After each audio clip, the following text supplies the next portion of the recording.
And welcome into another episode of Off Script. And here we go. Let's talk a little Ohio State ball today. But before getting to the video today, if you haven't already, do not forget to subscribe to the channel, like the video. As an Ohio State guy myself, an alum, former player, helps me out a lot. So I appreciate you guys. But let's get into the video today. Talking Ohio State, like I said, the schedule just dropped last week. I'm from the eye test looking at, and we'll get into it in a little bit here, but the eye test looking at this, I was like, whoa, like that's the schedule for Ohio State this year. Because I'm so used to the past couple of years, you got those cupcakes early on, then we're kind of into Big Ten play, now we're kind of moving, but this is not the case here. You got Ball State 1, and then Texas, and then you got a couple, like 2 or 3 easy ones, then you kind of get into the grinder of the really kind of hard Big Ten games. But before I get into the actual schedule today, I wanted to talk about just kind of the overview of Ohio State, kind of losing a lot of transfers leaving. I think it's 35 transfers leaving, have 17 coming in, a couple guys from Alabama too. I know a lot of people are excited about that, but also the addition of Arthur Smith as the offense coordinator, which should be interesting. He's more of a ground and pound, run it kind of guy. So interesting to see how he will get Jeremiah Smith, these receivers, the ball, but Bo Jackson will be eating good. Julian Sand, maybe sprinkle him in there in the run game too. I don't know. He can run. I know you can run, Jules. But I think this 2026 season presents a huge opportunity for this Ohio State team and for Coach Ryan Day. And it all starts in the winter here with Coach Mick and his staff. And I can tell you firsthand they're going to do their job and absolutely crush it. But that's the thing with the transfer portal, with you don't even know who's going to be on your team and people leaving in the spring. But cohesion starts with and team bonding starts with winter workouts, mat drills, going through all that, going through the pain. I can tell you firsthand. And then you kind of get to spring, kind of see how you're looking, what kind of formations you might run. Arthur Smith going in there, kind of, coming down from NFL now to college, seeing what works, what doesn't, going against Patricia's defense, being like, all right, hey, like, maybe this will work, maybe this looks good. And then, seeing what happens in the summer, who's on your roster, and then we're into the fall. So it's kind of, you have a 7-8 month span there, maybe a little less, of kind of getting this team, this group ready to take on this schedule. But looking at the schedule, let's go into it right now here. Starting off here, Ball State at home, like I said, usually a cupcake early to kind of just, get the gears going, get the rust off, kind of shake those jitters. So I think they win that one pretty comfortably. Then we have a big one here at Texas. This one's a little concerning to me just because you have an Arch Manning who's coming off a huge win versus Michigan in the Cheez-It Bowl and has a year under his belt, knows exactly what the offense, what Sark wants, the offensive scheme, has Cam Coleman coming in as well as being an absolute freak receiver at Auburn, now at Texas. It's going to be an interesting game. I way too early. I'm not going to call this one now, but I see that I could see Ohio State dropping that one easily, especially that early on in the season.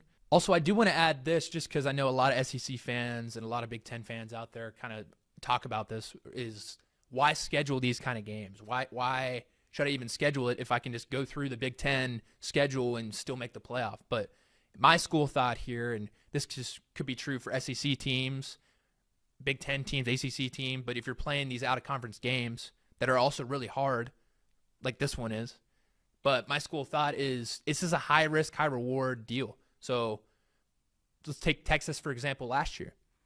First game of the season, play at Columbus, lose, and then they lose to Florida, and they lose to Georgia. It's a 3-loss team, didn't make it into the playoff. But that's the thing. If they win that first one, then they're like a resume booster for that. Then it's, hey, we beat Ohio State in Columbus. I think we're a playoff team, but we still have 2 losses. Yeah, okay, yeah, you're probably going to be in. So I think this right here, having that on the schedule, I know a lot of people are like, but they also kind of want to see it, but also people are like, I don't know how I feel about this. I think it's a resume builder. I think it's a good opportunity for your team, win or lose, preferably win, to be like, hey, we either played this team really, really tight and they got the best of us, or, hey, we went into Austin and we won.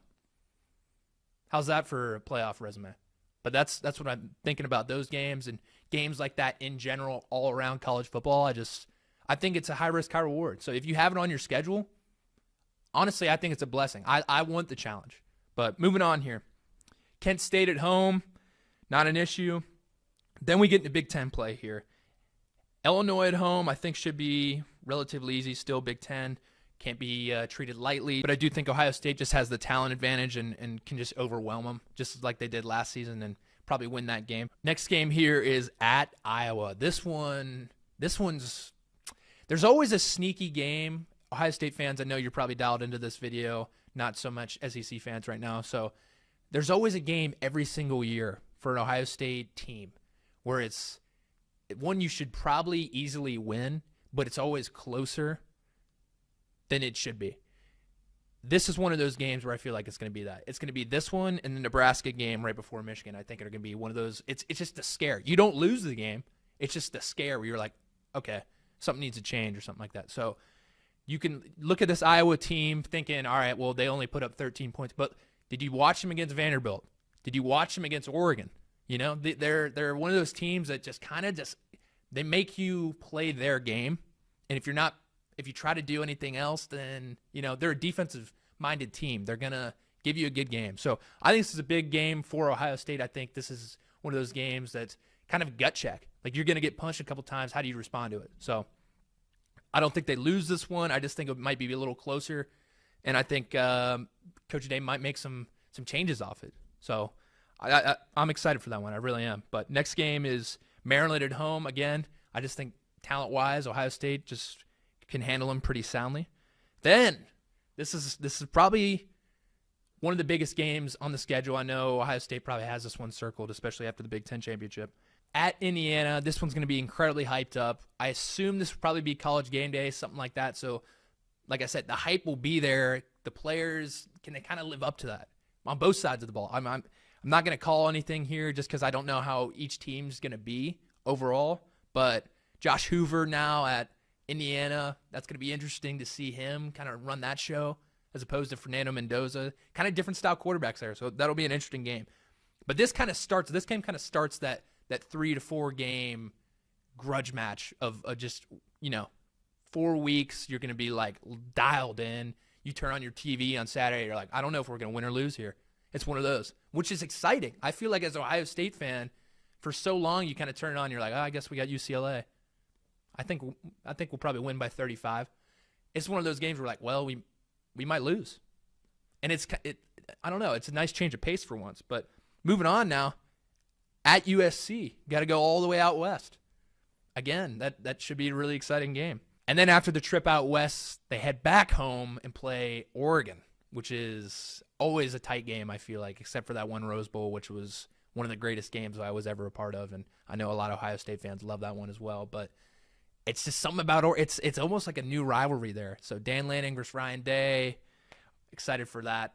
Dante Moore coming back. So good opportunity for this defense to really see some high-powered offenses in this 3-game stretch here. And then you stay home and play Northwestern. And again, this is one of those games where the talent gap is pretty large there. So it's going to be, I'd say, relatively uneventful, pretty boring game. Ohio State probably going to win this one relatively easy.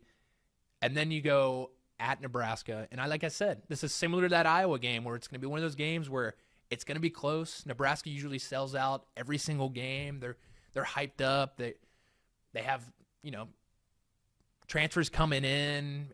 It's always hyped up in Nebraska, and Matt Rule, and what's he going to do, But it'd be interesting to see what happens there, and if they can keep it close. And in the last game here, to no one's surprise, Michigan at home. This one right here is probably top 3 most anticipated games for me to watch next year, just because Whittingham, new kind of coaching scheme, Bryce Underwood year 2, see what he can do. Did they bring in receivers finally to kind of throw to? Is the game going to be tighter? Because I love watching the game when you're on your edge of your seat. You're like, okay, like they might win, we might win. Like, you want it back and forth. I mean, not everyone wants it back and forth, but I like seeing a game there. I like it when it's close. It's more fun for the rivalry in general. But Ohio State fans, let me know what you guys think of this schedule. I mean, me personally, I think it's almost a nice change of pace from kind of the past couple of years being these kind of cupcake games. Then you kind of get into it. But this year, one cupcake. Now we're kind of rolling. You got to get into it fast. And I think this is more beneficial for this Ohio State team playing your best ball each week, you know. But I don't know. I want to hear from you guys as well, and I want to hear your record predictions. I know everyone wants to think 12-0, but I think Ohio State might drop 2 or 3 of these. It's just, you know, it's hard to bring your best every single week. But let me know what you guys think. I appreciate you guys watching. Like I said, do not forget to subscribe to the channel, like the video. I'll see you guys soon.